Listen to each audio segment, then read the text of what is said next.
समास 9 सारशोधन. माणसाने नेहमी सारासार विचार करीत राहावे असं श्री समर्थ सांगत असतात. अमूल्य वस्तू प्राप्त करून घ्यायची असेल तर चांगला शोध घ्यावा लागतो, हे आपण व्यवहारातही बघतो. तसेच आत्मज्ञान होण्यासाठी या प्रपंचात राहूनच सारासार विचार करावा. त्यांनी असं ज्ञान प्राप्त केलं आहे, म्हणूनच संतांच्या शब्दांना महत्त्व असते. श्रीराम गुप्त आहे उदंडधन, काये जाणती सेवक जन, तयास आहे ते ज्ञान बाह्याकाराचे. गुप्त ठेविले उदंड अर्थ, आणि प्रगट दिसती पदार्थ, शहाणे शोधिती स्वार्थ अंतरी असे.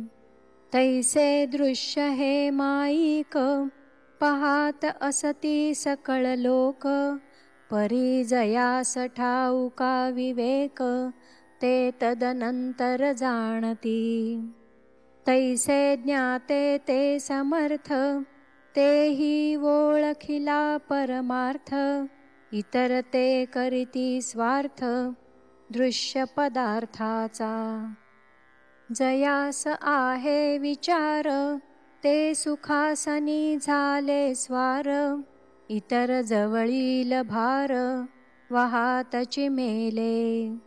गुप्त परीस चिंतामणी, प्रगट खडे काचमणी, गुप्त हे मरत्न खाणी, प्रगट पाषाण मृत्तिका. नाना व्यापार करीती जन, अवघेची म्हणती सकांचन, परंतु कुबेराचे महिमान कोणासीची नये.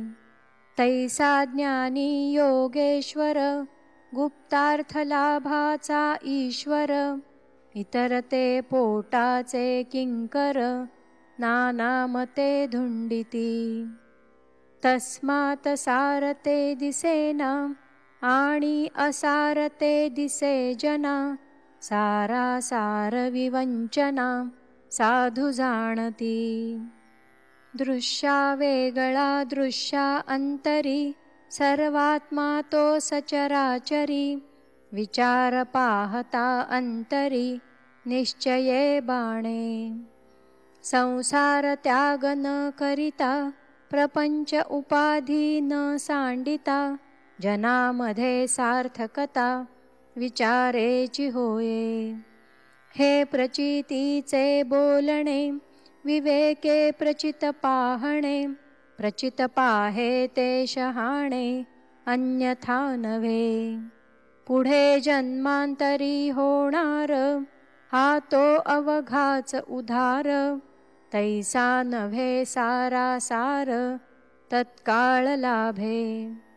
तत्काळची लाभ होतो, प्राणी संसारी सुटतो, संशय अवघाची तुटतो जन्म मरणाचा. याची जन्मे येणेची काळे, संसारी होईजे निराळे, मोक्ष पाविजे निश्चळे स्वरूपाकारे. देहीच विदेह होणे, करून काहीच न करणे, जीवनमुक्तांची लक्षणे जीवनमुक्त जाणे. एरवी हे खरे नवटे, अनुमानेची संदेह वाटे, संदेहाचे मूळ तुटे सद्गुरुवचने. इति श्रीदासबोधे गुरुशिष्य संवादे सारशोधन नाम समास 9. श्रीराम.